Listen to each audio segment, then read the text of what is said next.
तेवी भलते निभावे, मन मज आतू येते होवावे, आले तरी आघवे मागील वाव. ग्रंथराज ज्ञानेश्वरी अध्याय क्रमांक 9. तेवी भलते निभावे, मन मज आतू येते होवावे, आले तरी आघवे मागील वाव. 9व्या अध्यायातली ओवी. आपल्या लौकिक जीवनामध्ये आपले जन्मदाते आईवडील हे आपले मायबाप असतात आणि पारमार्थिक जीवनामध्ये संत आणि भगवंत आपले मायबाप असतात. आणि म्हणून तुकोबाराय बोलले, तुम्ही संत मायबाप कृपावंत, कायमी पतित कीर्तिवान. लौकिक जीवनामध्ये आपले जन्मदाते आईवडील मायबाप असतात आणि पारमार्थिक जीवनात संत आणि भगवंत हे आमचे मायबाप असतात. याची साक्ष तुकोबाराय देत आहेत. तुम्ही संत मायबाप कृपावंत, कायमी पतित कीर्तिवान. संत मायबाप असतात आणि भगवंतही आमचा मायबाप असतो. भगवान स्वमुखाने ज्ञानेश्वरीमध्ये बोलतायत, या कारणे मी पिता, महद्ब्रह्म हे माता, अपत्य पंडुसुता जगडंबर. मी विश्वाचा पिता आहे. या कारणे मी पिता, देव बोलतात, या कारणे मी पिता, मी विश्वाचा पिता आहे. नुसता पिताच नाही तर मी विश्वाची माताही आहे. तैसे चराचरी मी माताही होय. भगवान कृष्ण विश्वाचा मायबाप आहे. संत विश्वाचे मायबाप असतात आणि आमचे जन्मदाते आई वडील हे आमचे मायबाप असतात. म्हणून मी विधान केलं की लौकिक जीवनामध्ये आमचे जन्मदाते आई वडील हे आमचे मायबाप असतात आणि परमार्थिक जीवनामध्ये संत आणि भगवंत आमचे मायबाप असतात. आणि मायबापाचा स्वभाव असतो मुलानं अपकार करत राहावा आणि मायबापानं त्याच्यावर उपकार करत राहावा. हा मायबापाचा स्वभाव. अर्थात जो अपकार करणाऱ्यावर उपकार करतो फक्त तोच मायबाप असतो. जन्मदाते मायबाप, संत आणि भगवंत हे सातत्याने अपकार करणाऱ्यावर उपकारच करत असतात. म्हणून जन्मदाते मायबाप, संत आणि भगवंत हे आमचे मायबाप असतात. अपकार करणाऱ्यावर उपकार करतो तो मायबाप असतो. काय बोललो मी? अपकार करणाऱ्यावर जो उपकार करतो तो मायबाप असतो. फक्त तोच मायबाप असतो, इतर दुसरं कोणी नाही. अपकार करणाऱ्यावर उपकार करतो फक्त तोच मायबाप असतो. एक तुम्हाला साने गुरुजीची गोष्ट सांगतो. एकदा एक प्रियकर आणि एक प्रेयसी, त्या प्रेयसीने आपल्या प्रियकराला सांगितलं की तुझं माझ्यावरील प्रेम सिद्ध करण्यासाठी तू जा आणि तुझ्या आईचं काळीज कापून आण आणि मला दे. प्रियकर म्हटलं, त्यात काय अवघड आहे, आता आणतो. प्रियकर धावत धावत घरी गेला. चाकू घेतला, आईचं मुंडकं कापलंय. आईचं मुंडकं कापलंय, आईची छाती फाडलीये आणि छातीतून काळीज काढले, हृदय काढले. हृदय हातात घेतलंय, काळीज हातात घेतलंय आणि पळतोय प्रियसीकडे दाखवायला की बघ माझं तुझ्यावर किती प्रेम आहे. मी आईचं काळीज काढून आणले. तू म्हणली ना आईचं काळीज आण, तुझं प्रेम सिद्ध करण्यासाठी बघ मी काळीज घेऊन आलोय. काळीज हातात घेतला आणि पळतोय. पळताना त्या मुलाला ठेच लागली. मुलगाही खाली पडला आणि हातातलं काळीजही खाली पडलं. त्या काळजातून एक आवाज आला, बाळ तुला काही लागलं का रे? कुठून आवाज आला?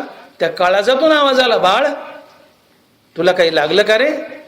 याला म्हणतात अपकार करणाऱ्यावर उपकार करणे. पुत्रानं अपकार करत राहावा आणि मायबापानं त्याच्यावर उपकारच करत राहावा. माय कापलीये चक्क, तिच्या छातीतून काळीज काढले. ते काळीज घेऊन पडतोय. केवढा मोठा अपकार केलाय माईला, केवढा मोठा अपकार केलाय. चक्क माय कापलीये, छाती फाडलीये, तिचं काळीज काढले, हातावर घेतलं आणि पळतोय. पळताना ठेच लागली, मुलगाही पडलाय, काळीजे पडले, एवढा मोठा अपकार केलाय की माईचा जीव घेतलाय. पण जीव घेऊन सुद्धा ते काळीज खाली पडलं तेव्हा आईला त्या बाळाची काळजी आहे. अरे बाळा, तुला काही लागलं का रे? याला म्हणतात अपकार करणाऱ्यावर उपकार करणे. आणि ती फक्त मायबापाचीच जात असते की जी अपकार करणाऱ्यावर उपकार करते, इतर दुसरं कोणीही नाही.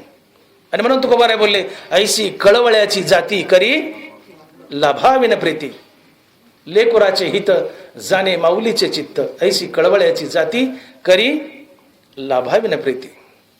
निस्वार्थ प्रेम करणारा जर कोण असेल जगात तर फक्त मायबाप.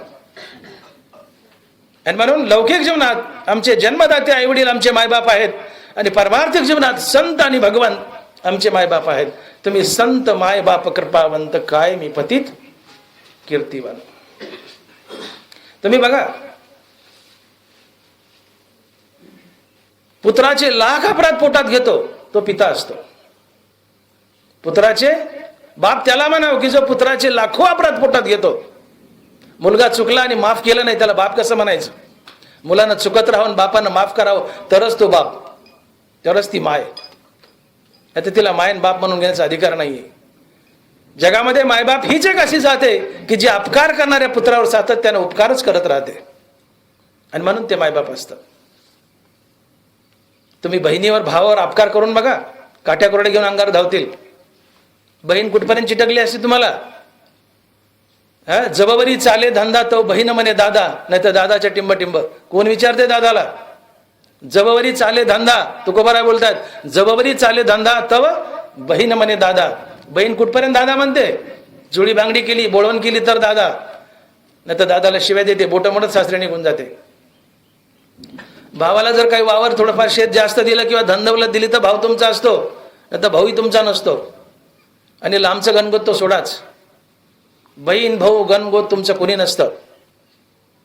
तुमचं असतं ते जगात फक्त मायबाप. तुम्ही अपकार करत राहावा आणि मायबापाने तुमच्यावर उपकार करत राहावा, ती मायबापाची जात असते. आणि म्हणून आमचे जन्मदाते मायबाप, जन्मदाते आईवडील हे आमचे मायबाप असतात, आणि परमार्थात संत आणि भगवंत हे आमचे मायबाप असतात. आणि म्हणून तुकोबाराय बोलतायत की तुम्ही संत मायबाप कृपावंत, काय मी पतित कीर्तिवानो. परमार्थिक जीवनात संत आणि भगवंत आमचे मायबाप असतात. जगानं अपकार करत राहावा आणि संतांना उपकारच करत राहावा.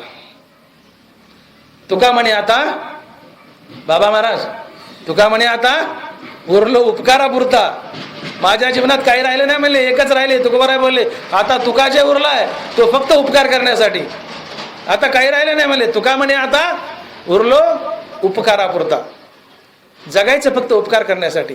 जगाच्या कल्याणात संतांच्या होते. संत जगतच जगाने अपकार करावा आणि संतांना सरळ हाताने त्यांना माफ करून उपकारच करावा, ही संतांची जात असते. तुका म्हणे आता उरलो उपकारापुरता. अपकार करणारे उपकार करतात ते संत असतात. पावसाळ्याचे दिवस, नदीला पाणी आलंय, नदी चांगली धोधो धोधो वाहते, आणि त्या पाण्याच्या प्रवाहात एक साधू स्नान करतोय. बाजूला 10-5 माणसं स्नान करतायत. तेवढ्यात त्या पाण्याच्या प्रवाहात एक विंचू वाहत आला.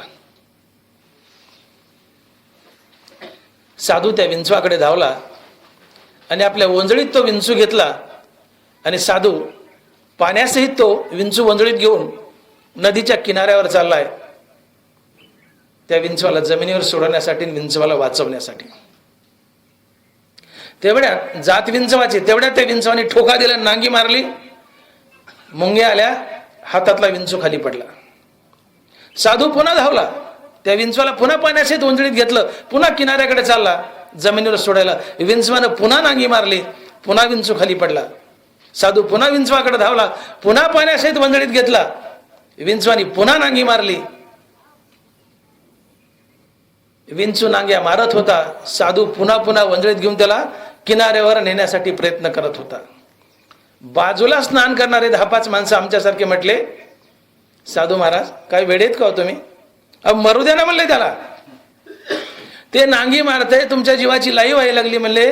सगळ्या हाताला मुंग्या आल्या, ते विंचवाचं विष अंगात भिनायले, ते नांग्या मारतंय आणि तुम्ही त्याला पुन्हा पुन्हा वाचवायचा प्रयत्न करता. जाऊ द्या म्हणले मरून, वाहू द्या त्याला. साधू म्हणतोय बाबांनो, चावणं हा त्याचा स्वभाव आहे. विंचू चावतो, चावणं हा विंचवाचा स्वभाव आणि उपकार करणं हा माझा स्वभाव. मी जर उपकार करायचे सोडून दिले तर मी साधू कसला, मी संत कसला. म्हणून तुका म्हणे आता उरलो उपकारापुरता. उरलंय ते उपकार करण्यासाठी. माझ्या जीवनात काही उरलं नाही म्हणले, आता उरलंय हा तुका उरलाय तो केवळ जगावर उपकार करण्यासाठी. जगाने त्रास देत राहावा, जगाने अपकार करत राहावा आणि साधूने त्यावर उपकारच करत राहावा. ही मायबापाची जात असते. कारण संत मायबाप असतात. तुम्ही संत कृपावंत, तुम्ही संत मायबाप कृपावंत, काय मी पतित कीर्तिवान. अपकार करणाऱ्यावर उपकार करतात ते फक्त मायबाप असतात, संत मायबाप असतात.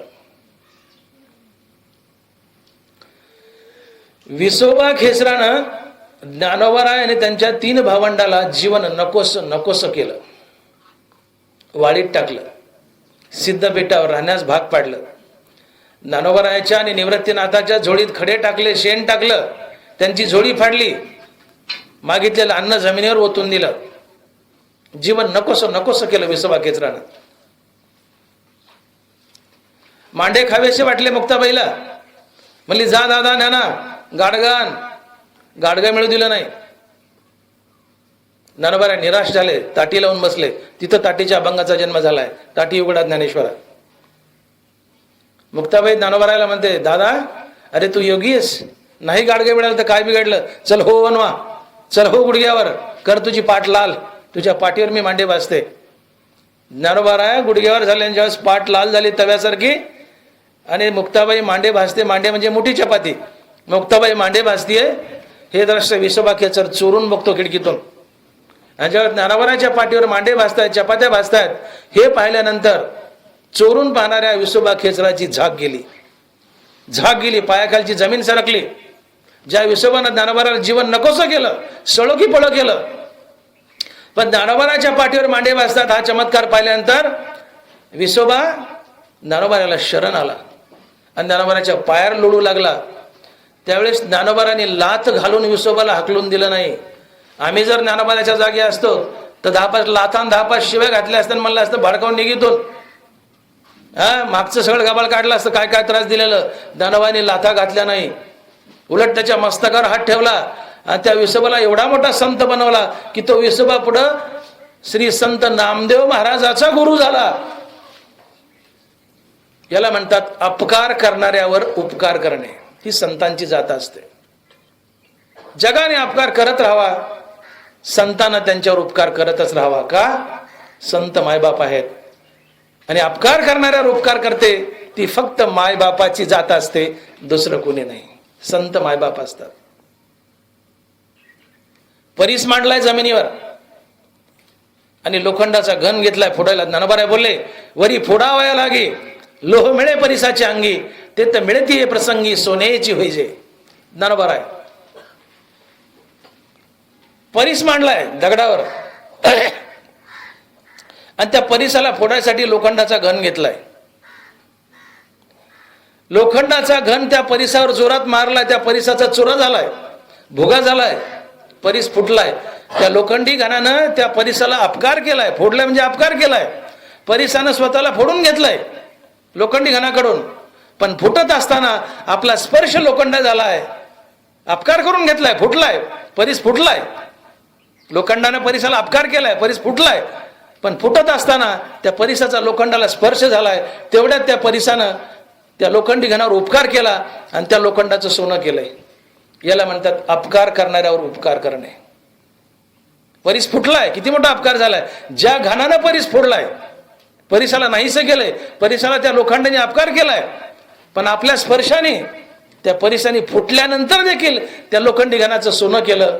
याला म्हणतात अपकार करणाऱ्यावर उपकार करण्यात. ज्ञानोबाराय बोलतात, वरी फोडावया लागी, लोह मिळे परिसाचे अंगी, ते तर मिळतीये प्रसंगी सोन्याची व्हायचे. स्वतःला फोडून घेतलं, पण फुटत असताना त्या लोखंडाचं सोनं केलं. स्वतःला अपकार करून घेतला, पण ज्यांनी अपकार केलाय, सोनं करून त्याच्यावर उपकार केलाय, ही संताची जात असते. तुम्ही संत मायबाप कृपावंत. का? संत मायबाप असतात आणि संत अपकार करणाऱ्यावर सातत्याने उपकारच करत असतात. ज्याप्रमाणे संत हे अपकार करणाऱ्यावर सातत्याने उपकारच करतात, तसं भगवंतही अपकार करणाऱ्यावर सातत्याने उपकारच करतो. का? तो जगाचा मायबाप असतो आणि मायबापाचा स्वभाव असतो पुत्रांना अपकार करत राहावा आणि मायबापानं त्याच्यावर उपकारच करत राहावा. ही मायबापाची जात असते. शिशुपाल, हिरण्यकश्यप भगवंताशी या दोन माणसानं वैर बांधलं.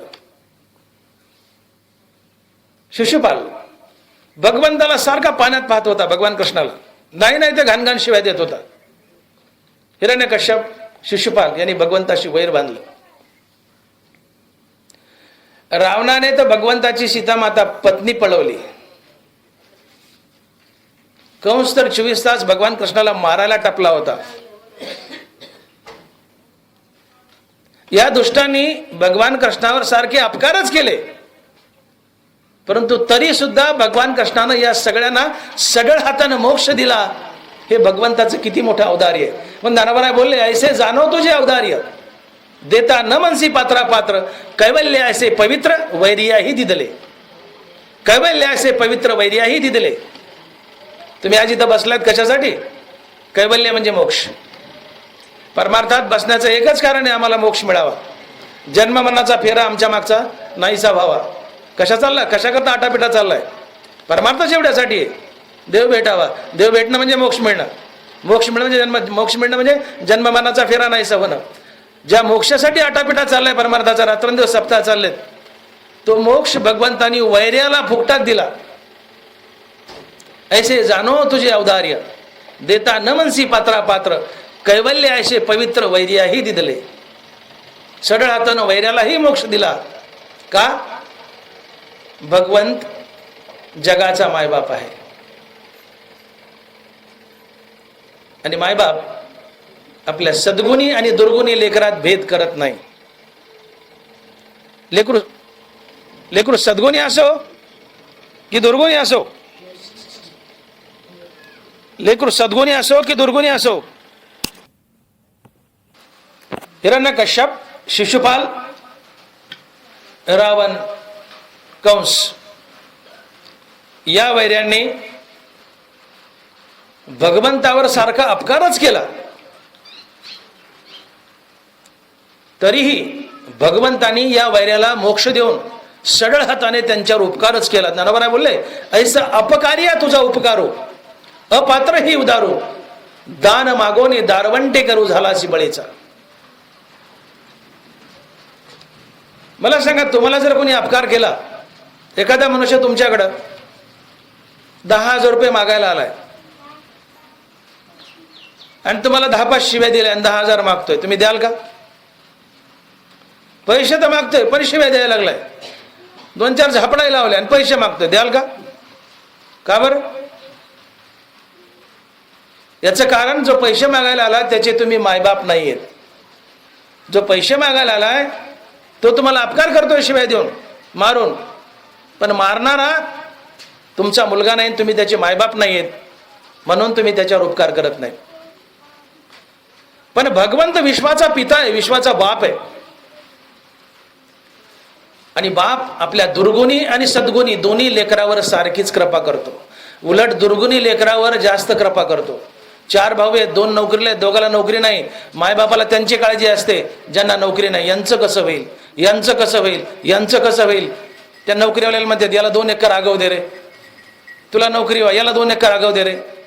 अरे हे जरा लय लाखोळ, हे जरा बदमाश आहे, याचं कसं होईल, याच्या लेकरबाळाचं कसं होईल रे, याला बघा रे. चांगल्या मुलापेक्षा वाईट वागणाऱ्या मुलाची मायबापाला जास्त काळजी असते. आपल्या सद्गुणी आणि दुर्गुणी दोन्ही मुलावर बाप सारखीच कृपा करतो. किंबहुना दुर्गुणी मुलावर जास्त कृपा करतो, कारण तो बाप आहे, त्याला त्यांची जास्त काळजी असते. रावण, कंस, शिशुपाल दुर्गुणी होते, भगवंताला नको ते त्रास दिला, भगवंताला मारायला टपले, पण तरी सुद्धा अपकार करणाऱ्या कंसावर आणि रावणावर आणि शिशुपालावर भगवंताने सडळ हाताने उपकारच केला, त्यांना मोक्ष देऊन. का? भगवंत विश्वाचा बाप आहे आणि पुत्राचे लाखो अपराध पोटात घेतो तोच बाप असतो, अन्यथा त्याला बाप म्हणून घेण्याचा अधिकार नाहीये. पुत्राने अपकार करत राहावा, मायबापाने त्याच्यावर उपकारच करत राहावा, ही मायबापाची जात असते. आणि म्हणून भगवंत आमचा मायबाप आहे. आणि म्हणून तुम्ही किती दुष्ट असा, किती वाईट असा, आयुष्यभर वाईट वागलात, आयुष्यभर वाईट वागलात, पापच पाप केली, गुन्हेच गुन्हे केली, लोकाला देता येईल तेवढा त्रास दिला, लोकांची मुंडकेच मोडली, जमल तेवढा वाईट वागलात, कधी देवाच्या दिशेने गेला नाहीत, सातत्यानं पापच करत गेलात, तरी देव तुम्हाला आवाज देतोय, ए बाळ, ए बाळ, मी तुझा बाप आहे. भगवंत आम्हाला बोलवतो, ए बाळ, मी तुझा बाप आहे. विश्वाचा बाप म्हणजे पर्यायाने तुझा बाप आहे. आयुष्यभर पाप केलंयस, वाईट वागलायस, कधी माझ्या दिशेने आला नाहीस, आयुष्यभर गुन्हेच केलेस, बेकारच वागलायस, पण आता आयुष्य संपत आलंय, शेवटी तरी टाक, शेवटी तरी वाईट वागणं टाक आणि मला शरण ये, मी तुझा उद्धार करेल. का? मी तुझा बाप आहे. तो आयुष्यभर अपकार केलाय जगाला, पण हे टाकलंस आणि मला शरण आला तर मी तुझ्यावर उपकारच करेल. का? तर मी बाप आहे. मायबापाची जात ती असते की जी अपकार करणाऱ्या पुत्रावर सातत्याने उपकार करते. आणि म्हणून ज्ञानोबा या ओळीत आजच्या बोलतायत की तेवी भलत्याने भावे, मन मज आतू येते होवावे, आले तरी आगवे मागील वाव. तुम्ही किती दुष्ट असा, दुराचारी असा, वाईट असा, आयुष्यावर पापच पाप केलंय, कधी देवाच्या दिशेने गेलं नाही, जमल तेवढा लोकांना त्रास दिला, वाईटच वागले, पण भगवंत बोलतायत की भलतेनी भावे, तू वाईट आहे बाबा मला माहिती आहे, तरी विनंती करतात तेवी भलतेनी भावे, मन मज आतू येते होवावे, आले तरी आगावे मागील वाव. तू भला मागचा वाईट आहेस, पण ते वाईट सोड आणि मला शरण ये, मी तुझा मागचा गुन्हा माफ करेल. आले तरी आगवे मागील वाव, मागचं मी व्यर्थ, वाव म्हणजे व्यर्थ, मी तुला माफ करेल. तू लाख गुन्हे केले, लाख पाप केले, पण मी तुला ते माफ करेल. ते टाक आणि मला शरण आहे, मागचं मी तुला माफ करेल. ते मोजत बसणार नाही. का? मी तुझा बाप आहे. आणि पुत्राचे लाखो अपराध पोटात घेतो तोच बाप असतो. म्हणून ज्ञानोबाच्या वहीत बोलतात की तेवी भलते निभावे, मन मज आतू येते व्हावे, आले तरी आगवे मागील वाव. मागचं गंगेत नालं म्हणलं, लाख पाप केलंस, वाईट वागलास, मागचं तुला माफ, माफ, फक्त आता चांगला हो आणि शेवटचे काही दिवस मला दे, मी तुझा उद्धार करेन. आणि म्हणून भगवंत आम्हाला आपल्याकडे बोलवत आहेत की तुम्ही वाईट असा, कसे असा, दुष्ट असा, पापी असा, गुन्हेगार असा, आता ते सोडा, मला शरण या, मागचं मी तुम्हाला माफ करेल आणि तुमचा उद्धार करेल. तेवी भलतेनी भावे, मन मज आतू येते व्हावे, आले तरी आगवे मागील वाव. मी माफ करेल. का? मी तुमचा मायबाप आहे. आणि मायबापाचा स्वभाव असतो पुत्रांना अपकार करत राहावा आणि पित्याने त्याला माफ करतच राहावं. आले तरी आगवे मागील वाव. तेवी भलतेनी भावे,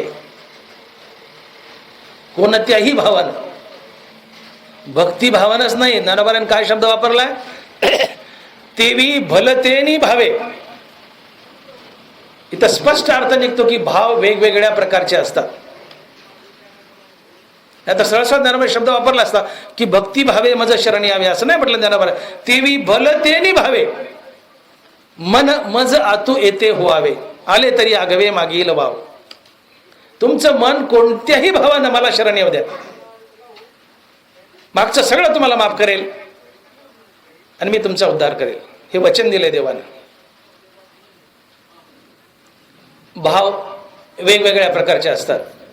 भक्तिभाव, ज्याला आपण प्रेम भाव म्हणतो, विषय भाव, ज्याला आपण काम भाव म्हणतो, वैरभाव, ममत्व भाव, दास्य भाव, सख्य भाव, वेगवेगळ्या प्रकारचे भाव आहेत.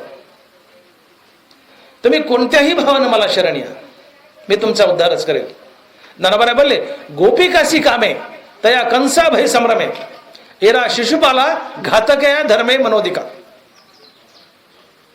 एरा घातकया धर्मे शिशुपालादिका. गोपिकासी कामे,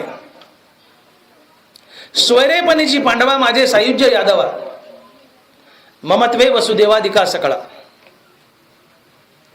नारदा ध्रुव अक्रूरा शुकाहन शनत कुमारा, या भक्ती मी धनुधरा प्राप्यो जैसा. इथं वेगवेगळे भाव सांगतात ज्ञानोबा आहे.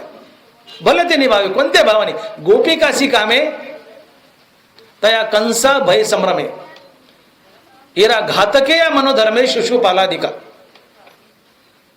कोणत्याही भावानं मला शरण या.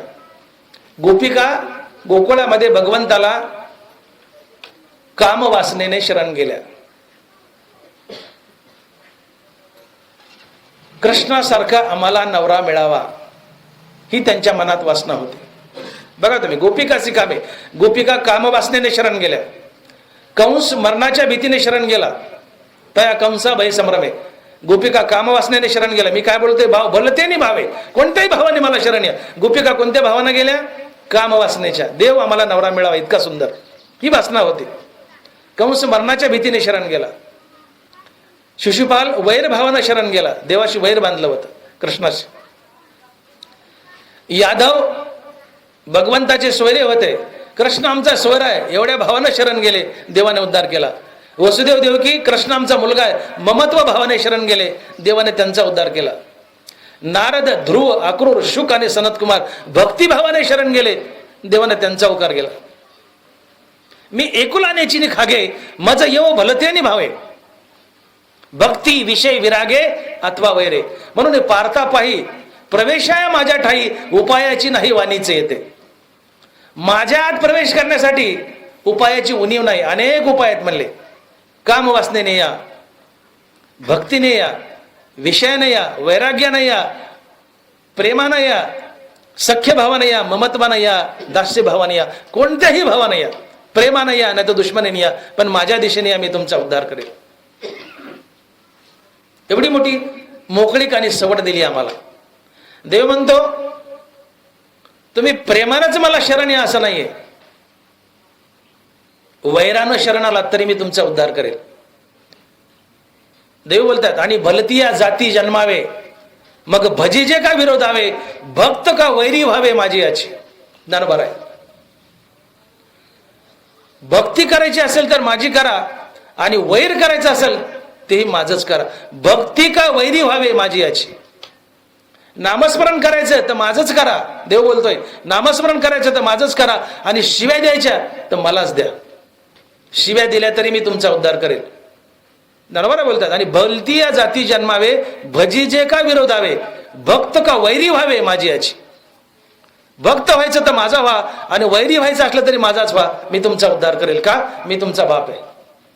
तुम्ही काय अपकार करायचा करा, मी तुमच्यावर उपकारच करेल. का? मी तुमचा बाप आहे. बापाचा स्वभाव आहे, पुत्राचे लाखो अपराध पोटात घेतो तो बाप असतो.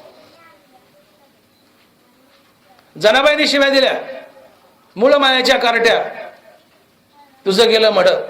त्या जनाबाईचा देव उद्धार करतो शिव्या देणाऱ्या. आणि पांडुरंग ध्यानी पांडुरंग म्हणी हे म्हणणाऱ्या तुकोबरायचा उद्धार करतो. इथं देव म्हणला नाही जने तुम्हाला शिव्या दिल्या, मी तुझा उद्धार करत नाही. नाव घ्यायचं तर माझं घ्या, आणि शिव्या द्यायचं तर मलाच द्या. भलं ते निभावे, कोणत्याही भावाने शरणी. भलती या जाती जन्मावी, मग भजी जे का विरोधावे, भक्त का वैरी व्हावे माझी याची. भक्त व्हायचं माझं व्हा, वैरी व्हायचं माझं व्हा, मी तुमचा उद्धारच करेल. प्रेमाने नामस्मरण घ्या, उद्धार करेल. मला शिव्या दिल्या तरी मी उद्धारच करेल. आणि तेच इथं सांगतात ज्ञानोबा, गोपिकासी निकामे. गोपिका काम वासनेने भगवंताला शरण गेल्या. कंस मरणाच्या भीतीने शरण गेला. शिशुपालाने वैरभाव धरला, वैरभावानं शरण गेला. यादव सोयरेपणाने गेले. वसुदेव देवकी ममत्व भावाने गेले. आणि शुक सनत कुमार नारद ध्रुव अक्रूर भक्तिभावाने गेले. इथं वेगवेगळा भाव आहे शरण जाण्याचा. काही प्रेमानं शरण गेले, काही दुश्मनीने गेले, काही विरोधाने गेले, काही वैराने गेले. पण देवानं सगळ्याला एकच बक्षीस दिलं, आणि ते आहे मोक्ष. ऐसे जाणो तुझे औदार्य, देता नमनसी पात्रा पात्र, कैवल्य ऐसे पवित्र वैर्याही दिदले. जे प्रेमानं शरण आले, भक्तीने शरण आले, त्यांना तर मोक्ष दिलाच. पण जे वैरभावाने शरण आले त्यांनाही मोक्ष दिला. का? देव म्हणतो मी तुमचा बाप आहे. आणि मायबापाचा स्वभाव आहे अपकार करणाऱ्या पुत्रावर उपकारच करत राहणे. या कुठल्या तरी भावानं शरणी आम्ही तुमचा उद्धारच करेल. पण आयुष्याच्या शेवटी शेवटी गवत नाही, गलिच्छेपणा टाकान मला शरण या, मी निश्चित तुमच्यावर कृपा करेल, तुमचा उद्धार करेल. का तर मी तुमचा बाप आहे, तुमची मला काळजी आहे. गोपिकासी कामे, गोपिका काम वासनेने भगवंताला शरण गेल्या. प्रभू रामचंद्राच्या अवतारामध्ये भगवंत वनामध्ये असताना भगवंताचं सुंदर सुंदर सावळं रूप पाहून ऋषी पत्न्या भगवंतावर भाळल्या आणि त्यांच्या मनात असा विचार उठला की आपल्याला जर असा सुंदर नवरा मिळाला तर. कुणाला नकोय सुंदर नवरा, कुणाला नकोय सुंदर बायको. कुणाला वाटतं माझी बायको सुंदर असावं, कुणाला वाटतं माझा नवरा सुंदर असावा.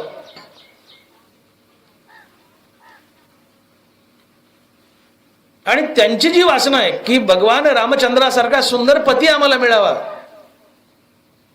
देवानं तथास्तु म्हणून आशीर्वाद दिला. म्हणले पुढच्या कृष्ण अवतारात मी कृष्ण असेल आणि तुम्ही गोपिका असताल आणि तुमची ही वासना मी तिथं पूर्ण करेल.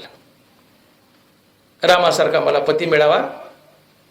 हे रामचंद्र पुढे कृष्ण आहेत आणि ह्या ऋषीपत्न्या गोकुळामध्ये गवळणी आहेत. या सगळ्या गवळणी काम वासना घेऊन कृष्णाला शरण गेल्या. कृष्ण किती वर्षाचा? 5, 6, 7 वर्षाचा. देवानं गोकुळ सोडलं त्यावेळेस देवाचं अवघं वय होतं 10-11 वर्षाचं.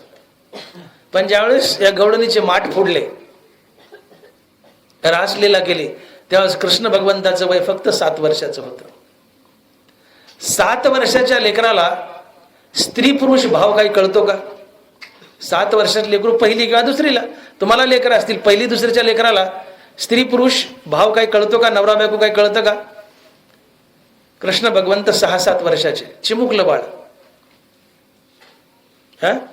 काम वासना जागी व्हायला कमीत कमी 16 वर्ष व्हावे लागतात. पण आम्ही आमच्याच देवाची बदनामी करतो. आमचा कृष्ण आम्ही तमाशात रंगवला.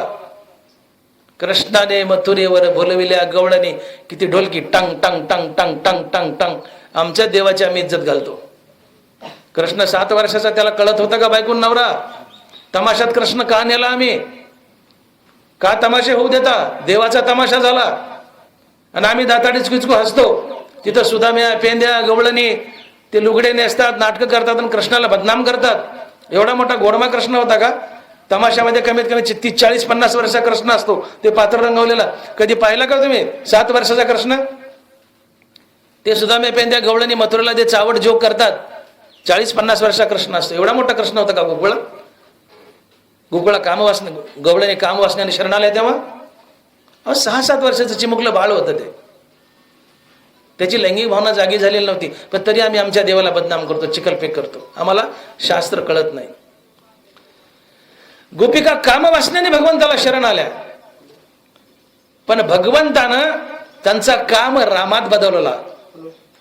काम रामात बदलवला आणि त्यांना भक्तिमय बनवलं. त्यांचं जीवनच कृष्णमय बनवलं आणि त्यांचा काम नाश पावला आणि त्यांचा काम रामात बदलला. त्या कृष्ण रूप झाल्या. एकदा संत मीराबाई यांच्या घरी एक संडास बाथरूम साफ करणारी बाई होती, ज्याला आपण स्वीपर म्हणतो. त्या बाईला एक मुलगा होता. रोज आईसोबत मीराबाईच्या घरी यायचं. मीराबाई राजाची मुलगी. आईसोबत जायचं आणि मीराबाई दिसायला अतिशय सुंदर, संत मीराबाई, राजकुमारी. त्या मुलाची मीराबाईवर नजर पडली आणि आईकडे हट्ट धरला की आई, मला लग्न करायचं तर मीराबाईशी, अन्यथा मला लग्नच करायचं नाही. अन्य पाणी वर्ज्य. उपोषणाला बसला. आई परेशान झाली. मोलकरीन, संडास बाथरूम साफ करणारी बाई. अरे काय खूळ मनात धरलं? म्हणले तू वेडा झाला की काय? मीराबाई राजाची मुलगी, ती कोण, तू कोण, आणि ती कसं लग्न करेल? नाही म्हणले, लग्न करेल तर तिच्याशी, अन्यथा आमरण उपोषण, काही खाणार नाही, अन्न पाणी वर्ज्य. शेवटी मायेच, कळवळ्याची जाती बोलला, पण अशी कळवळ्याची माय ती. मीराबाईकडे गेली, पाय धरले, म्हणली राजकुमारी असं असं माझा मुलगा म्हणतोय, काय करू? त्याला 4 गोष्टी समजावून सांगा. तो म्हणतो लग्न करल तर मीराबाईशी, नाही तर अन्न पाणी बंद. मीराबाई म्हणाल्या एवढंच ना, यात काय अवघड आहे? त्याला बोलव. मुलाला बोलवलं. मुलगा समोर आला. म्हणले काय हवंय तुला? म्हणले मला मीराबाई तुमच्याशी लग्न करायचे. म्हणले करू की, त्यात काय अवघड आहे? आपण करू, पण 1 महिन्याने. 1 महिन्याने करू.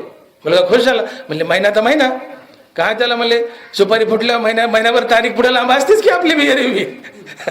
काय सुपारी फुटली दुसऱ्या सोडत लग्न नाही? म्हणले सुपारी फुटल्या महिना तारीख लांबतेच. म्हणले हरकत नाही. म्हणले महिन्याने करू. खुश झालं ते. पण म्हणले एक आट आहे. म्हणले काय? आजपासून महिनाभर क्षणभरही न थांबता सातत्यानं रामकृष्ण हरी नामाचा जाप करायचा. महिनाभर राम राम म्हणत राहायचं. म्हणेन म्हणले त्यात काय अवघड आहे? ते गेलं उड्या मारीत घरी. पण म्हणले क्षणभर थांबायचं नाही. म्हणले नाही थांबणार. त्याने रट्टा लावला रामनामाचा. राम राम राम राम राम राम राम राम राम. क्षणभर थांबा ना. महिना कशाला? 8 दिवसांनीच ती माघारी आलं आणि मीराबाईचे पाय धरले. म्हणले मीराबाई मला राखी बांधा. म्हणले काय? म्हणले मला राखी बांधा. म्हणले का? माझा काम जळून गेला. कशाने? म्हणले रामनामाने. राम म्हणता काम क्रोधाचे दहन, होय अभिमान देशोदळी. ज्या मीराबाई सोबत चंग बांधला होता लग्न करण्याचा, रामनामानं त्या पुत्राचा, त्या दासीच्या, त्या नौकरीणीच्या मुलाचा काम जळाला. रामानं काम जळाला आणि मीराबाईकडे शरण गेलं आणि तिला बहीण मांडलं आणि मला राखी बांधा म्हटले. ही रामनामाची ताकद आहे. गवळणी भगवान कृष्णाला काम वासनेने शरण आल्या. छोट्या 5-6 वर्षाच्या बाळकृष्णावर भाळल्या होत्या.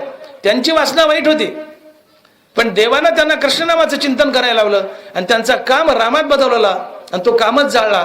त्यांना कृष्णमय केलं आणि कृष्ण कृष्ण कृष्ण कृष्ण कृष्ण याशिवाय त्यांना कुठं काही दिसेनाच.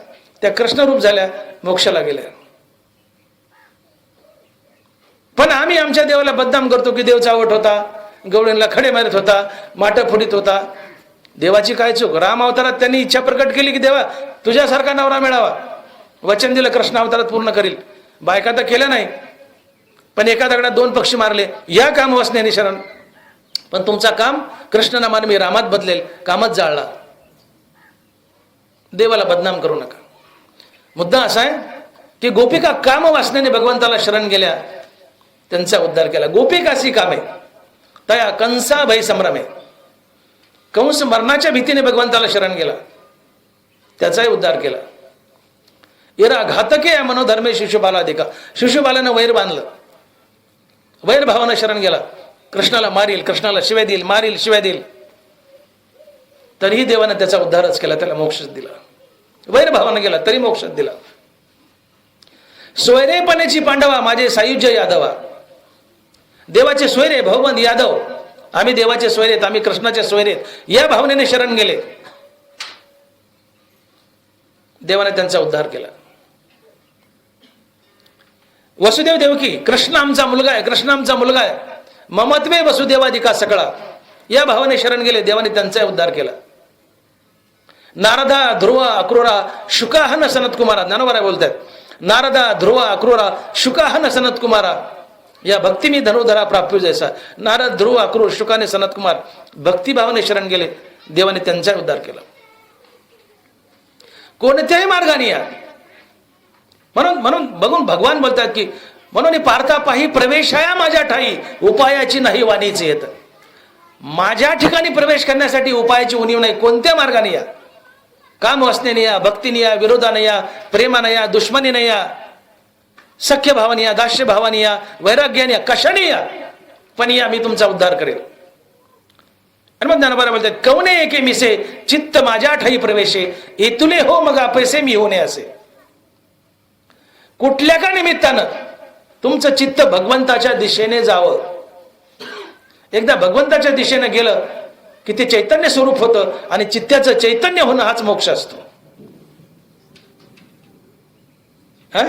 चित्ताचे चैतन्य झाले ते तर याता यात निमाले घनानंद.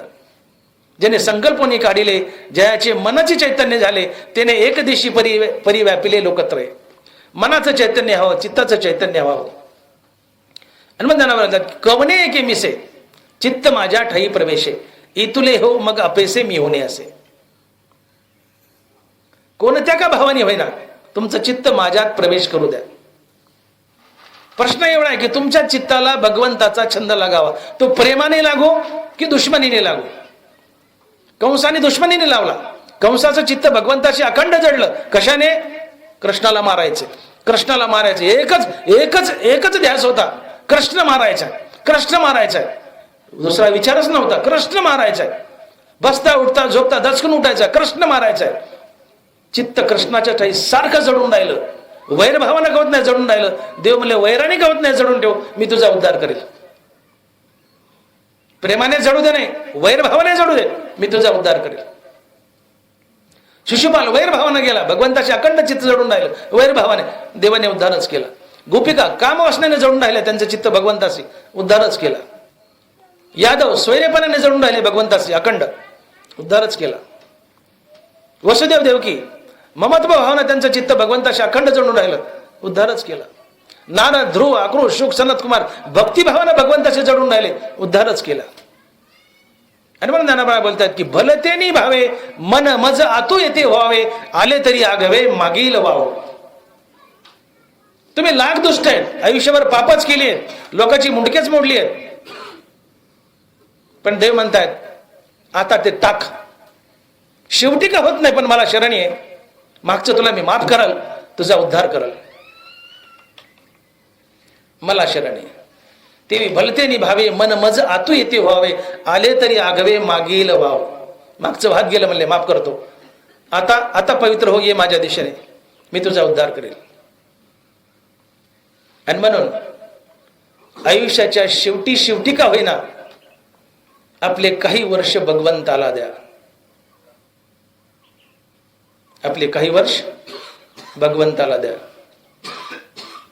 का? भगवान बोलतात अगं अंतीची मती साचपन पुढले गती, म्हणून जीवित जेणे भक्ती दिदले सेखी, तेवी नवरेचे पाप केले शेवटी भक्ती. शेवटी केलेल्या भक्तीने पाप धुवून जातं, देव तुमचा उद्धार करतो. तेवी नवरेची पाप केले शेवटी भक्ती. देवाने हट्ट धरला इथं आयुष्याच्या शेवटी का होईना आणि कोणत्या का भावानं होईना मला शरण या. किती दुष्ट असा, वाईट असा, फक्त आता दुष्टपणा टाका आणि मला शरण या. आयुष्याच्या शेवटी नाही तरुणपणात आले, शेवटी का होत नाही आयुष्याच्या, मला शरण या. आयुष्याच्या शेवटी एखाद्या म्हाताऱ्या माणसाला जर आपण विचारलं की बाबा आता 70-80 वर्ष वयवत आलंय, जरा जावा कथेत बसावं, हरिनाम घ्यावं, प्रवचन कीर्तन ऐकावं, म्हातारपणी काय होत नाही, थोडं हरिनाम घ्यावं. ते म्हातारं काय उत्तर देतं? डॉक्टर मोठे साहेब. ते म्हातारं म्हणतं डॉक्टर मोठे साहेब आयुष्यभर कधी हरिनाम घेतलं नाही, आता शेवटी घेऊन कशाला बट्टा लावून घेऊ? आयुष्यभर नाम घेतलं नाही मोठे साहेब, आता शेवटी कशाला बट्टा लावून घेऊ? मी माझा चावडीतच बरा आहे, मला नग प्रवचनात, मला नग कीर्तनात. हे उत्तर असतात लोकांचे. जनावर का हट्ट धरतायत की आयुष्याच्या शेवटी का होत नाही, पण 4-2 वर्ष मला द्या. याचं कारण मरणसमयी जी वस्तू चित्तात येऊन उभी राहते, पुढच्या जन्मी मनुष्य ती वस्तू बनत असतो. अंतकालेची मामावे निघाला श्लोक कोणाच तर तोंडातून. आणि मरणी जे आठवे तो तेची गती ते पावे, म्हणून सदा स्मरावे मातेची तुवा. एरवी तरी साधारण उरी आदळली या मरण, जो आठवू धरी अंतकरण तेची होय जे. मरण उरावर बसलंय, एरवी तरी साधारण उरी आदळली या मरण, जो आठवू धरी अंतकरण तेची होय जे. उरावर मरण बसलंय, आयुष्य संपलंय, उरावर मरण बसलंय, आता मरायचंय थोड्या वेळात. मरताना जी वस्तू चित्तात येऊन उभी राहील, पुढच्या जन्मी तुम्हाला ती वस्तू बनावी लागते. मरण उरावर बसलंय, ज्ञानोबा बोलतात त्यांचे शब्द, एरवी तरी साधारण उरी आदळली या मरण, आदळले म्हणले उरावर, आता मरायचंय थोड्या वेळात. जी वस्तू चित्तात येऊन उभी राहील, पुढच्या जन्मी ती वस्तू बनावी लागते. मरताना बैल चित्तात आला आणि जीव गेला, पुढच्या जन्मी तुम्ही बैल बनाल. मरताना पैसा चित्तात आला, पुढच्या जन्मी कागद बनाल. नाही तर धातू बनाल, ठोकळा. मरताना कुत्रं चित्तात आलं, पुढच्या जन्मात कुत्रं बनाल. मरताना मुलगा चित्तात आला, पुढच्या जन्मी पुन्हा माणूस बनाल. जन्म घेणे लागे वासनेच्या संगे, तिची झाली अंगे. मरताना जी वासना तो जन्म. मरताना चित्तात जी वस्तू येऊन उभी राहील, पुढच्या जन्मी ती वस्तू बनावीच लागते. आणि मरताना तीच वस्तू चित्तात येऊन उभी राहते की आयुष्यभर ज्या वस्तूवर सर्वात जास्त प्रेम केलंय. काय बोललो मी? मरताना जी वस्तू चित्तात येऊन उभी राहते, पुढच्या जन्मात तीच वस्तू बनावी लागते. आणि मरताना तीच वस्तू चित्तात येते की ज्या वस्तूवर आयुष्यभर तुम्ही सगळ्यात जास्त प्रेम केले. तेवी जितेनी अवसरे जे आवडोनी जीवी उरे, ते मरणाचे मेरे फार होऊ लागे. काय म्हटले? जितेनी अवसरे जे आवडोनी जीवी उरे. जिवंत असताना ज्या वस्तूवर सगळ्यात जास्त प्रेम केले, मरण समय तीच वस्तू चित्तात उभी राहते आणि पुढच्या जन्मी तुम्हाला ती वस्तू बनावी लागते. म्हणून मी बोललो, बैलावर प्रेम केलं, मरताना बैल चित्तात येईल, पुढच्या जन्मी तुम्ही बैल व्हाल. एखादा कारखाना ऊस तोडणारा माणूस आहे, जीवापाड प्रेम असतं बैलावर. हे खिलारी जोडी असते 70-80-90 हजाराची, टपाऱ्या बैल. लेकरापेक्षा बैलावर जास्त प्रेम असतंय, बैलावर जास्त जपतो. बैलावर अखंड प्रेम केलं मरेपर्यंत, मरताना बैल चित्तात येईल, पुढच्या जन्मी बैल व्हाल.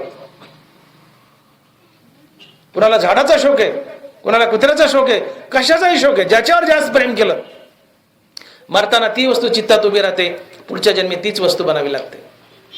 मग असाच जर नियम आहे की मरताना जे चित्तात उभं राहील, पुढच्या जन्मी ते बनावंच लागतं, तर देव बोलतायत, भगवंत बोलतात की अरे बा, मग शेवटी मला शरणी आहे आणि रामनामावर प्रेम करणार. रामनामावर प्रेम केलं तर मरताना रामनाम तोंडात येईल, राम चित्तात उभा राहील आणि राम म्हणून प्राण सोडशील, तू राममय होशील, तुला मोक्ष मिळेल. असा जर नियम आहे की आयुष्यभर ज्या वस्तूवर सगळ्यात जास्त प्रेम केलंय, मरण समय तीच वस्तू चित्तात येऊन उभी राहते आणि पुढच्या जन्मी तीच वस्तू बनावी लागते, तर शेवटी 4-2 वर्ष मला त्याने रामावर प्रेम करणार, राम बनणार, राम घोगणार, रामावर सगळ्यात जास्त प्रेम करेल. मरताना राम चित्तात येईल, राम नाम चित्तात येईल, राम म्हणून प्राण त्यागशील, तू राम बनशील. राम बनणं हाच मोक्ष असतो. आणि म्हणून हट्ट आहे ज्ञानवरायचा, अगं अंतीचे मती साचपण पुढले गती, म्हणून जीवित जेने भक्ती दिदिले शेखी. शेवटी का होत नाही, आयुष्याचे 4-2 वर्ष मला द्या. तुम्ही किती वाईट असा, किती दुष्ट असा, तुम्ही किती अपकारी असा, मी उपकारच करेल. का? मी तुमचा बाप आहे, मी तुमचा बाप आहे. पुत्राचे लाखो अपराध पोटात घेतो, तो बाप असतो. मी बाप आहे, तुम्हाला माफच करेल. तुम्ही अपकार करा, मी उपकारच करेल. का? मी तुमचा बाप आहे. म्हणून हा हट्ट आहे की या.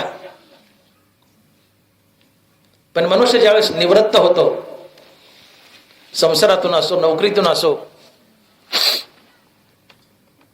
एखाद्या रिटायर झालेल्या माणसाला जर विचारलं ना, साहेब तुम्ही आता रिटायर झाले, आता काय विचार आहे?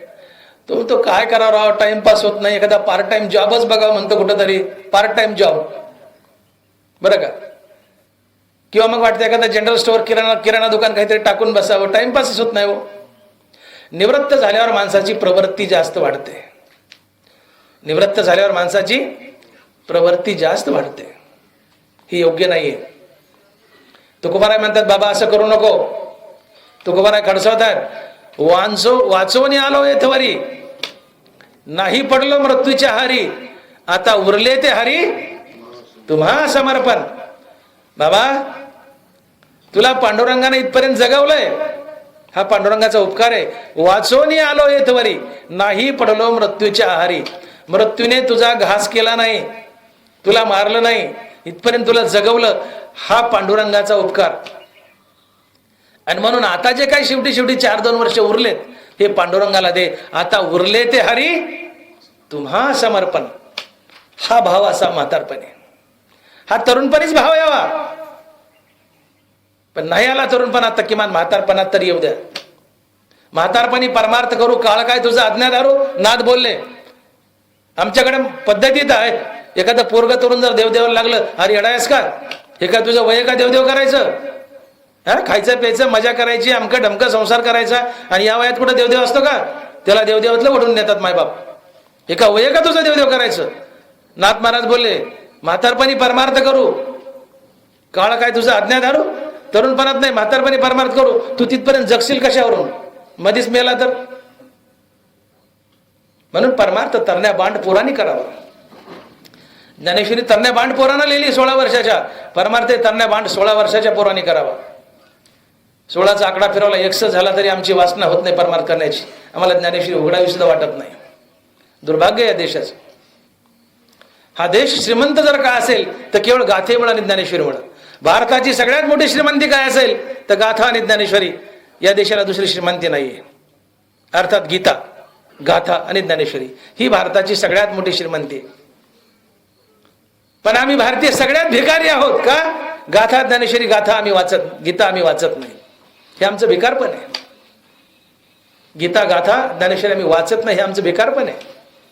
देश श्रीमंत या 3 ग्रंथामुळे, गीता गाथा ज्ञानेश्वरी. पण आम्ही डोकून पाहत नाही. आणि जे पाहू इच्छितात मायबाप त्यांना पाहू देत नाहीत. तुझं वय का देवदेव करायचं? का प्रल्हादाचं वय होता का देवदेव करायचं? प्रल्हाद काय म्हातारपण देवदेवाला लागला का? दिसतं का एखादं तरुण पोरग इथं? दिसतं का एखादं तरुण पोरग? दुर्भाग्य आहे. परीक्षेमध्ये 3 तासाची वेळ असते पेपर सोडायला. तुम्ही पेपरात काही लिहा की कोरा सोडा, त्या परीक्षकाला काही घेणं देणं नसतं. पेपरात लिहा की नका लिहू, 3 तासाची वेळ संपली, परीक्षक पेपर हिसकावून घेतो. आयुष्याचे तास संपले, यमराजही तुमचे प्राण हिसकावून घेतो. जीवनात काही करा की नका करू, त्याला घेणं देणं नाही. पेपरात काही लिहा की नका लिहू, 3 तासाची वेळ संपली, पेपर परीक्षक हिसकावून घेतो. आयुष्याचे तास संपले, यमराजे प्राण हिसकावून घेतो. जीवनात काही करा की नका करू. आणि म्हणून नाथ बोलतात, परिमळ गेली ओस फुल देठी, आयुष्य शेवटी देह तसा. अरे फुलातला सुगंध गेला, फुल ओस पडतं. या देहातला प्राण गेला, हे ओस पडतं. हे ओस पडायच्या आधी सावध व्हा. आणि शेवटी शेवटी तरी माझ्या दिशेने या. राहिला तरुणपणात, शेवटी शेवटी अगं अंतीची आहे मती. अरे मरताना तरी शेवटी शेवटी 4-2 वर्ष माझ्याकडे या. हा अट्टाय त्यांना वरायचं. अगं अंतीचे मती साचपण पुढेले गती, म्हणून जीवित जेने भक्ती दिदिले सेखी. शेवटचे तरी 4-2 वर्ष मला द्या. आणि कोणत्याही भावानं द्या. पांडुरंगा तुझं फलाना बिस्ताना असं म्हणा, मी उद्धारच करेल. प्रेमाने मला आळवा असं म्हणत नाही, मला शिव्या द्या म्हणले. मतलब एवढा की तुझं चित्त पांडुरंगाच्या दिशेने जावं. मग ते प्रेमाने जाऊ की शिव्या देऊन जाऊ, माझ्या दिशेने चित्त येण्याचा मतलब आहे. भक्तीने की विरोधाने, मी तुझा उद्धारच करेल. म्हणून त्यांना बोलतात, म्हणून भलती जाती जन्मावे, भजीचे का विरोध हवे, भक्त का वैरी व्हावे माझी याची. भक्त व्हायचं तर माझा हो, वैरी व्हायचं तर माझा हो. प्रेम करायचं माझ्यावर कर, शिव्या द्यायच्या मला दे, मी तुझा उद्धारच करेल. कारण मी तुझा बाप आहे. आणि बापाचा स्वभाव अपकार करणाऱ्या मुलावर उपकार करणे. आणि म्हणून शहाणे व्हा. शेवटी शेवटी तुम्ही तर लागलात, तुमच्या पुढे घोडे नाचून काय करू, तुम्ही ऑलरेडी भक्तीला लागलातच. पण ज्यांना ठोकरे हाणायची ते ऐकायला नाही, त्याला काय करावं आता? तुम्ही तर बसलायतच घेऊन, ऑलरेडी बसलायतच आता. पण ज्यांना बसवायचं ते इथं नाहीत ऐकायला. म्हणून हा हट्ट आहे ज्ञान भरायचा की तुम्ही किती दुष्ट असा, किती वाईट असा, किती पापी असा, हे दुष्कृत्य टाका आणि मला शरण या. मी तुमचा उद्धारच करेल, मागचं तुम्हाला माफ करेल. पण ती भलते निभावे, मन मज आतुया येते व्हावे, आले तरी आगवे मागील वाव. मागचं माफ करेल, फक्त शरण या. एकदा एक साधू एका राजवाड्यात राजाकडे गेला आणि त्या राजाला उपदेश केला की म्हणले, राजे साहेब, या जगातील प्रत्येक मनुष्य मुसाफिर आहे आणि राजा तू सुद्धा एक मुसाफिरच आहेस.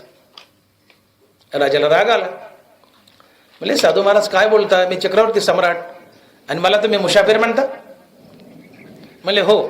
साधू बोलते. म्हणले हो राजासाहेब, तुम्ही मुसाफिरच आहात. म्हणले कसं काय? म्हणले मला सांगा, मुसाफिर कुठं राहतो? म्हणले चावडीत. राजासाहेब तुम्ही कुठं राहता? म्हणले राजवाड्यात. मुसाफिर किती दिवसांना चावडी सोडतो? 8 दिवसांनी. तुम्ही राजवाडा किती दिवसांनी सोडाल? म्हणले 100, 90, 80 वर्षांनी. अरे म्हणले मग राजा 8 दिवसानं सोडलं काय 80 वर्षानं सोडलं काय? अरे ज्याला सोडावं लागतंच तो मुसाफिरच असतो, ज्याला कधी ना कधी सोडावंच लागतं तो मुसाफिरच असतो. राजा तू मुसाफिरच आहेस. राजाची झाक गेली.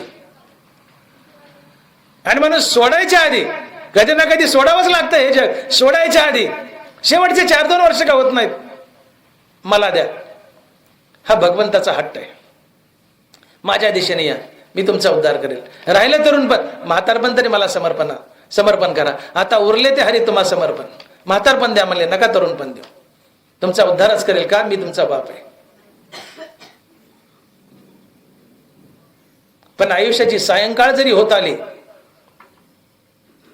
तरी आमची सद्वासना जागी होत नाही भगवंताच्या दिशेने जाण्यासाठी किंवा आमचं उरलेलं आयुष्य भगवंताला समर्पण करण्यासाठी. आमची विषयाकडेच ओढ असते. बघा तुम्ही, वट्यावर, मिरगसाण्यावर, चावडीवर, मंदिरात 5-50 माणसं टोळक्याने बसलेले असतात. टोळक्याने इकड तिकडच्या सटरफटर गप्पा चालतात. हा आला, तो गेला, हे आली, ते गेली, ह्याचं हे, त्याचं ते, नुसत्या कुच्च्या करतात. जनावरांनी बोट केले त्यांच्याकडं. 50 अक्षरे करीसी भरोवरी, शेकी तुझे तोंड तुझं वैरी रया. माणसा सावध हो म्हणले, तुझं वैरी दुसरं जग नसून, दुसरं तिसरं कोणी नसून, तुझा वैरी तू आहेस. तुझं तोंड तुझं वैरी आहे. का? 50 अक्षरे करीसी भरोवरी, शेकी तुझे तोंड तुझं वैरी रया. लाख इकड तिकडच्या गप्पा मारतोस, पण त्या गप्पामध्ये एकदाही पांडुरंगाचं नाव येत नाही. तुझं तोंड तुझं वैरी आहे, तुझं तोंड तुला घातक आहे. लाख गप्पा मारतो आम्ही सटरफटर, पण एकदाही त्या गप्पात देवाचं नाव तोंडात येत नाही. आम्ही आमचा घात करतो. आमचं तोंड आमचा वैरी आहे. शेकी तुझे तोंड तुझं वैरी रया. त्यात नाना प्रकारच्या गप्पा असतील, विषय भोगाच्या, मजा हजा. पण भगवंताच्या दिशेने जावा ही वासना होत नाही. विषयाकडे जावा ही ओढ असते. विषयाची खाज असते माणसाला. एक मोठा बंद हॉल आहे, असा मोठा हॉल आहे, आणि त्या हॉलमध्ये एक आंधळा माणूस सोडलाय. आणि त्या हॉलला फक्त फुटभर फट आहे. चारही बाजूनी हॉल बंद आहे. मोठा हॉल आहे आणि त्याला एक फुटभर फट आहे. त्या फटीतून वाकडं होऊन बाहेर पडता येतं. तेवढीच एक जागा बाहेर पडायला.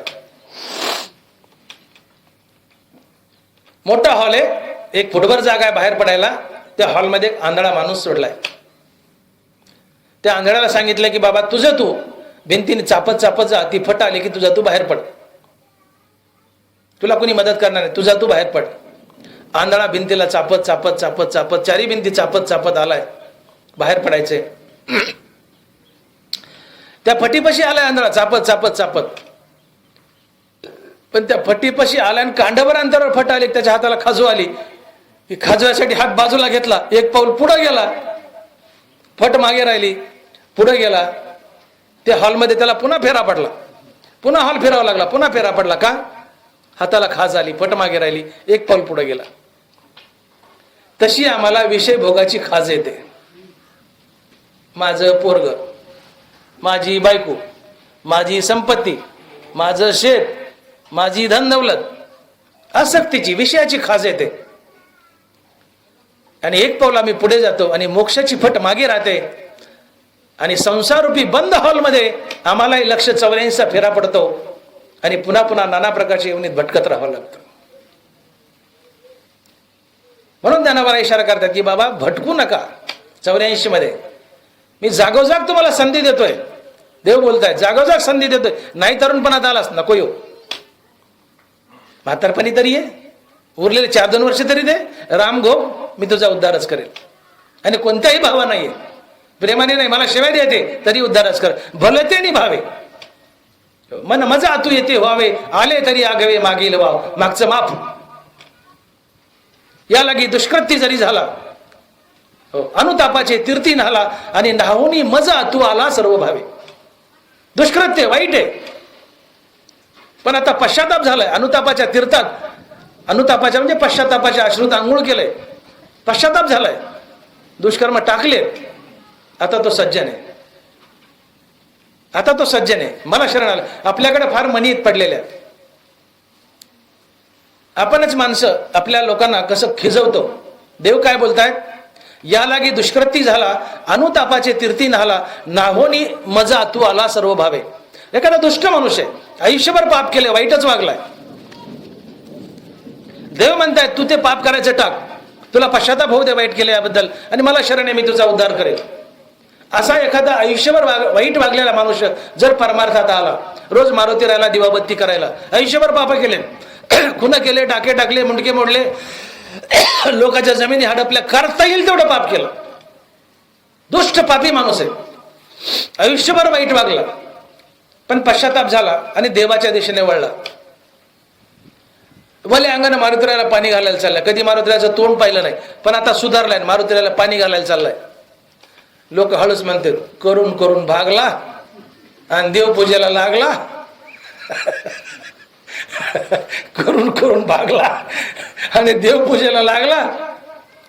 काय करायचे त्याला? चिमटे काढे. आता देव माफ करायला ना, देव म्हणतो आधी दुष्कृती जरी झाला, अनुतापाचे तीर्थी नाला, नाहोनी मजा तू आला सर्व भावे. अरे तू लाख पापी म्हणले, पण आता सुधारते टाकन, मला शरण आहे, मी बोलवतोय, शरण आहे, मी तुझा उद्धारच करेल.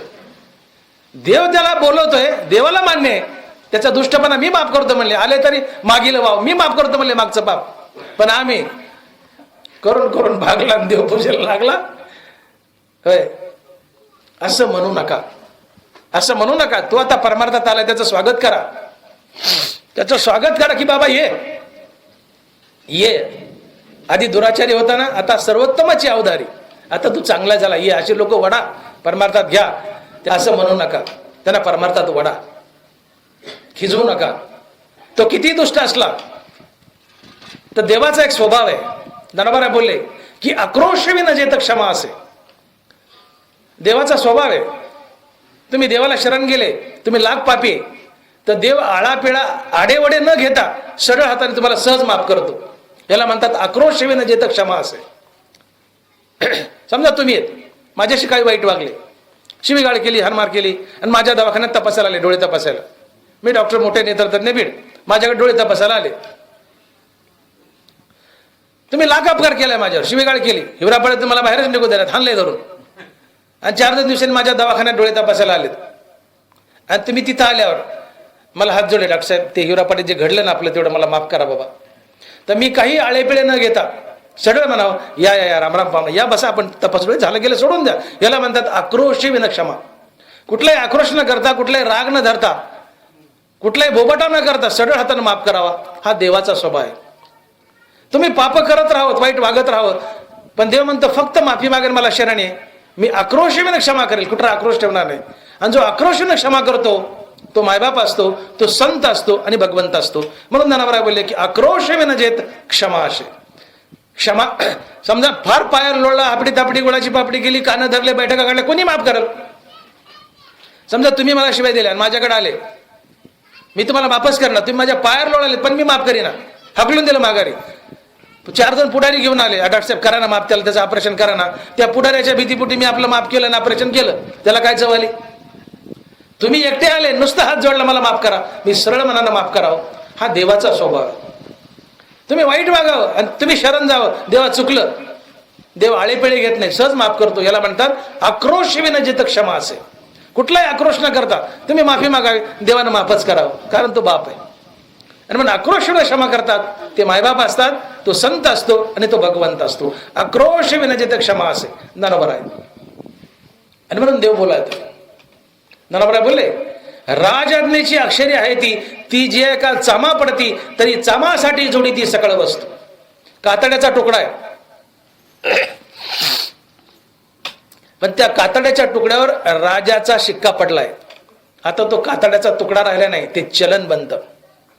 कागदाचा तुकडा आहे, त्याच्यावर भारत सरकारचा शिक्का पडलाय, ती नोट बनते, चलन बनतं. जुन्याकडे नोटा नव्हत्या, कातड्याचे तुकडे.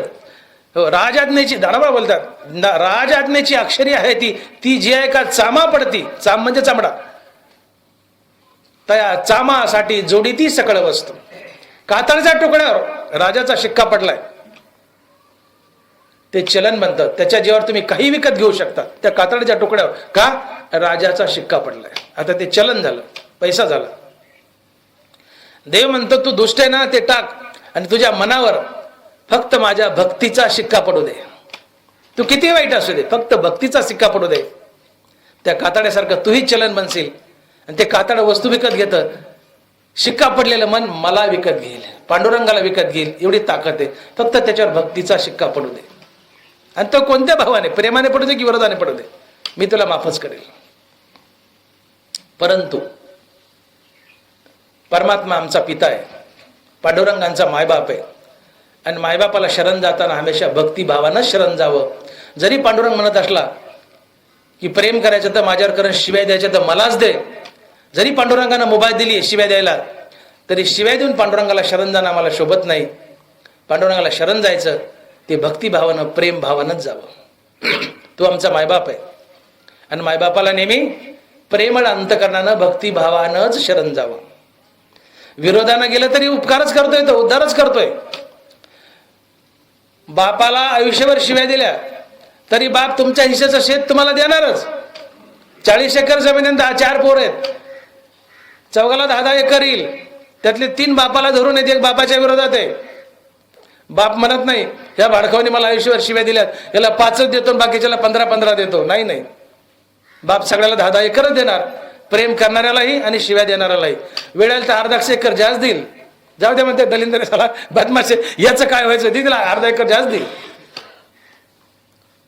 पण तरीही बाप उपकार करतोय, वाईट वागू नये म्हणून बापाला वाईट भावनेने शरण जाऊ नये, बापाचा तिटकारा करू नये. पांडुरंग आमचा बाप आहे, त्यांनी मुभा दिली शिवाय द्या मी तुमचा उद्धारच करेल. विरोध भक्तीने मला शरण या उद्धारच करेल, कोणत्या भावाने आम्ही उद्धार करेल. पण आम्हाला शोभत नाही, आम्ही भक्तिभावानं प्रेम भावानंच पांडुरंगाला शरण जावं आणि आमचा उद्धार करून घ्यावा. आणि म्हणून आमच्या अंतकरणात भगवंताबद्दल भाव जागृत व्हावा. आणि म्हणून मुक्ताबाई म्हणतात की शुद्ध ज्याचा भाव झाला दुरी नाही देव त्याला. शुद्ध ज्याचा भाव झाला दुरी नाही देव त्याला. आता शुद्ध ज्याचा भाव झाला याचा अर्थ भावाचे सरळ सरळ 2 प्रकार पडतात. एक शुद्ध भाव आणि दुसरा अशुद्ध भाव. शुद्ध भाव या शब्दाचा अर्थ होतो एका हरिनामाशिवाय कशाचीही आवड शिल्लक न राहणे. विषय तो त्यांचा झाला नारायण, नावडे धन जन माता पिता. एका पांडुरंगाशिवाय पांडुरंगाच्या नावाशिवाय कशाचीही आवड शिल्लक न राहणे, हा शुद्ध भाव असतो. तुमच्या गावात मी एक पोतभर गहू विकत घ्यायला आलो. मी म्हटलं मामा पोत्याचा काय भाव आहे, गव्हाच्या काय क्विंटल आहे. तुम्ही म्हणताल 4000 रुपये क्विंटल. एका पोत्याचा काय भाव झाला 4000. गव्हाच्या एका पोत्याचा भाव काय 4000. 4000 काय विकत घेतलंय, एक पोतभर गहू. एक पोतभर गहू विकत घ्यायला भाव काय 4000. तसा पांडुरंग विकत घ्यायचा आहे, भाव काय सर्वस्वासी मुकावे त्याने हरीसी जिंकावे. त्याचा भाव काय, काय भाव आहे पांडुरंगाचा. एका पोत्याचा विकत घ्यायचा आहे, भाव काय 4000. पांडुरंग विकत घ्यायचा आहे, भाव काय सर्वस्वासी मुकावे त्याने हरीसी जिंकावे. हरी विकत घ्यायचा ना, सर्वस्वासी मुकावे. विषय येतो त्यांचा झाला नारायण, नावडे धनजन. एका पांडुरंगाशिवाय आणि पांडुरंगाच्या नावाशिवाय कशाचीही आवड शिल्लक न राहणे, हा शुद्ध भाव असतो. आणि असा भाव तुका म्हणे भाव जवळी धरुणी आणि देव. आम्ही भावाचे पाहुणे भलते या. आम्ही म्हणतो देवावर आमचा भाव आहे, देवावर आमचा भाव आहे. आमच्या घरी देव पाहुणाहून काय येत नाही. आम्ही चकाटे आणतो आमचा देवावर भाव आहे, आमचा देवावर भाव आहे. आम्ही भक्ती करतो, परमार्थ कीर्तन करतो, आमचा देवावर भाव आहे. तुमच्या घरी देव पाहुणाहून काय आहे ना. त्याने शपथ खाली ज्ञानेश्वरीत, आम्ही भावाचे पाहुणे भलते या. तुम्ही कोणी असा, तुमच्या अंतकरणात भाव असला की तुमच्या घरचा मी पाहुणा झालोच. आमच्या किती जणांच्या घरी आलाय पाहुणा म्हणतो, करा बरी यादी. काय येत नाही, कारण भावाची व्याख्याच आम्हाला कळत नाही. आमचं दोन्हीकडे इंजिन चालतं रेल्वे सारखं. रेल्वे 2 थोबाड असतात, ती रेल्वे इकडं चलती आणि इकडं चलती. तो अशुद्ध भाव असतो. तुम्हाला देवही आवडतो आणि संसारही आवडतो, अशुद्ध भाव आहे. अशाला ज्ञानोबांनी मंद मुमुक्षू म्हटले.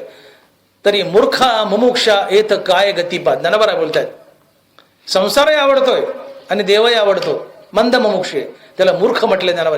मूर्खा मुमुक्षा येते काय गतिपात. ज्याला फक्त देवच आवडतो, बाकी काही आवडत नाही, तो शुद्ध भाव, त्याच्या घरचा देव पाहुणा होतो. आणि ज्याला देवही आवडतो आणि संसारही आवडतो, तो मूर्ख मुमुक्ष असतो. मुमुक्षे पण मूर्ख मुमुक्षे, अशुद्ध भाव आहे. देव भेटायला वेळ लागतो, किंबहुना लवकर भेटत नाही.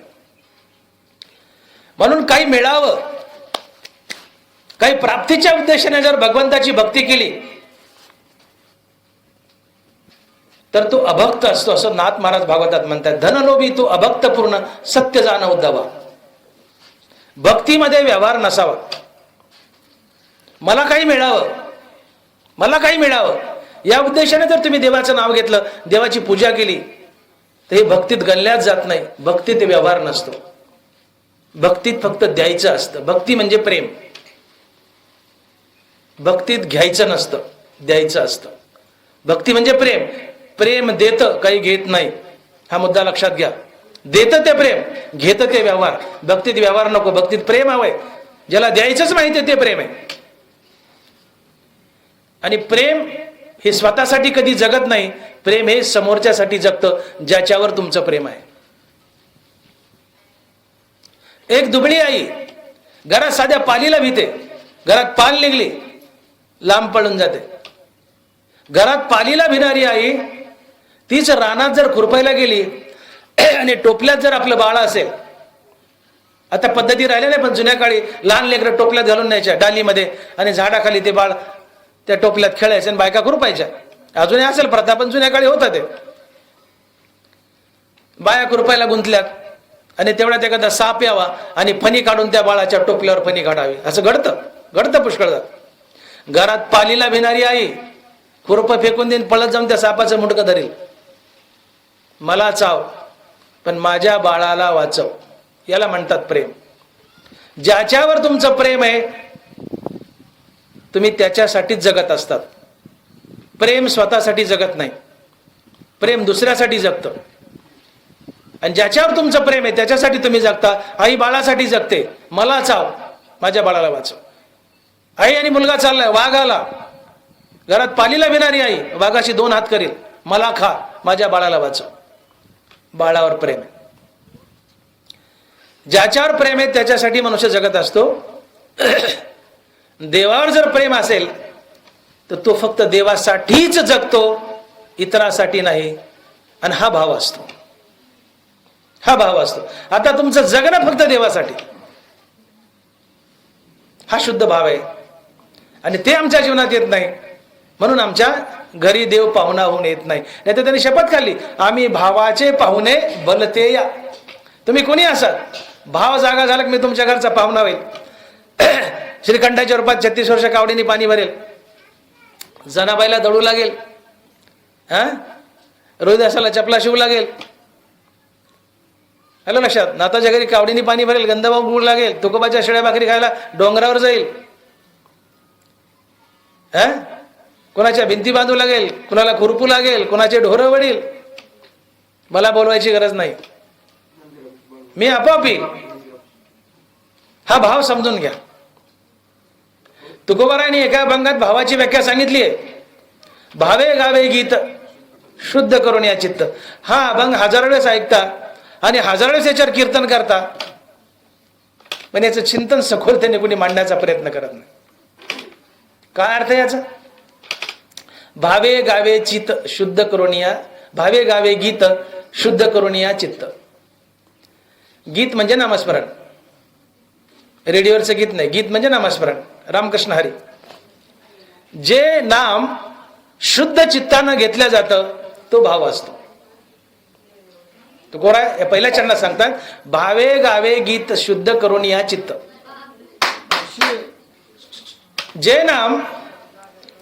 जे नाम शुद्ध चित्तानं घेतलं जातं तो भाव असतो. आता हे शुद्ध चित्त म्हणजे काय? काय व्याख्या केली तुकोबारायांनी?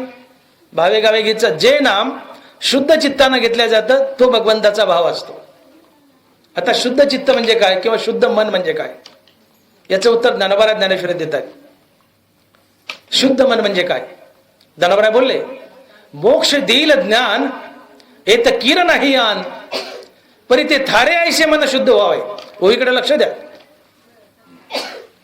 मोक्ष देईल ज्ञान येत किर नाही आन, परी ते थारे ऐसे मन शुद्ध व्हावे. विरक्ती वाचून काही या ज्ञानासी तगण्याची नाही, हे विचारून ठाई ठेविले देवे. या 2 वयात दानवराय शुद्ध मनाची व्याख्या सांगतात. आणि शुद्ध मनानं घेतलेलं नाम हा भाव असतो. तुकोराय बोलले, भावे गावे गीत शुद्ध करून या चित्त. जे नाम शुद्ध चित्तानं शुद्ध मनानं घेतलं जातो तो भाव असतो. तर शुद्ध मन म्हणजे काय? या 2 वयात ज्ञानोबा सांगतात. यातली पहिली ओवी ज्ञानोबा सांगतात की आत्मज्ञान तुम्हाला मोक्ष मिळवून देईल, पण ते आत्मज्ञान फक्त शुद्ध मनातच टिकतं. मोक्ष देईल ज्ञान येतं किर नाही आन, परी ते थारे ऐसे मन शुद्ध व्हावे. आत्मज्ञान मोक्ष देईल, पण ते आत्मज्ञान टिकण्यासाठी मन शुद्ध असावं लागतं. हे पहिल्या वेळी सांगितले. आणि दुसऱ्या वेळी सांगतायत, विरक्ती वाचून काही या ज्ञानाशी तगण्याची नाही, हे विचारून ठाई ठेविले देवे. पहिल्या वेळी सांगितलंय की शुद्ध मनात आत्मज्ञान टिकतं, दुसऱ्या वेळी सांगितलंय की विरक्त मनात आत्मज्ञान टिकतं. याचा सरळ अर्थ होतो की विरक्त मन म्हणजे शुद्ध मन, किंवा शुद्ध मन म्हणजेच विरक्त मन. अर्थात वैराग्य धारण करून जे नामस्मरण घेतलं जातं याला म्हणतात शुद्ध भाव. आणि आमच्या जीवनात वैराग्य येत नाही. आम्ही नाम घेतो पण वैराग्यानं घेत नाही, म्हणून देव भेटत नाही आणि आमच्या घरचा पाहुणा होत नाही.